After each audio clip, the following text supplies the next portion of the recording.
Hi everyone, welcome to the Highlights from Ukraine podcast, your daily audio summary of the latest news reported in the Ukrainian media.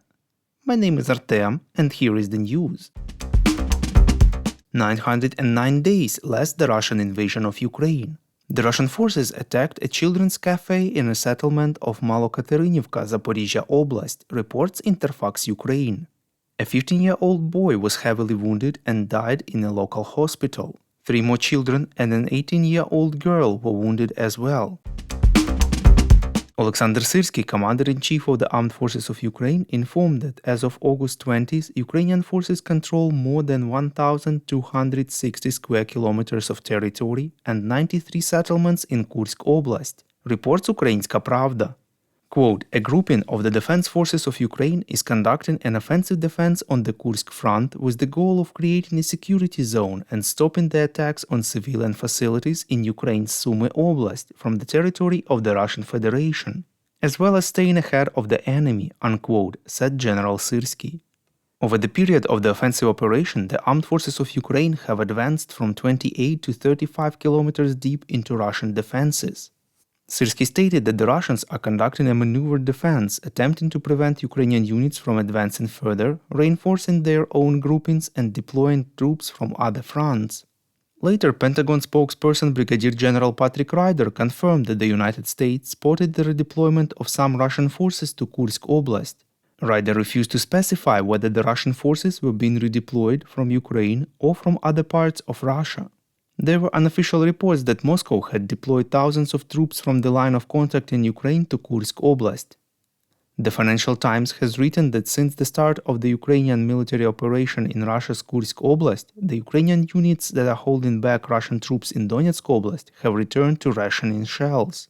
One Ukrainian artillery brigade commander in Ukraine's east told the Financial Times that part of the reason for the Russian advance was Kyiv moving its scarce resources north. The media quoted an unnamed senior official as saying that even a few days before the start of the Kursk operation, the defenses in Donetsk Oblast were showing cracks. The Financial Times, citing officials involved in the operation, noted that Ukraine had deployed more than 10,000 troops, including many elite landing troops and mechanized brigades, from Donetsk and Kharkiv Oblasts to support the Kursk operation. In particular, at least 20 Ukrainian units took part in the Kursk operation, some of which were supposed to be reserve forces to help reinforce defense lines and provide respite for troops on the main front lines. The Financial Times sources also pointed out that officers and soldiers on the eastern fronts participating in the Kursk operation were facing even longer deployments on the front without rotation. The Financial Times, citing information from open-source analysis Naasio, noted that Ukraine had already lost 51 pieces of military equipment in the Kursk operation, including German-supplied Marder armored personnel carriers, US-made Stryker vehicles and HIMARS rocket launchers. In comparison, Russia has reportedly lost 27 pieces of military equipment. We would really appreciate if you could recommend us to your friends and family, as well as share information on social media. This way more people would learn about the podcast and truth about Russia's invasion of Ukraine.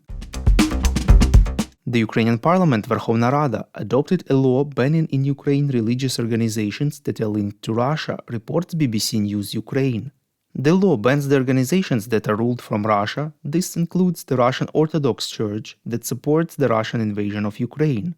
At the same time, according to the media, the question remains if the Ukrainian Orthodox Church of the Moscow Patriarchate will fall under the ban as well, since it declared its formal independence from the Russian Church in 2022.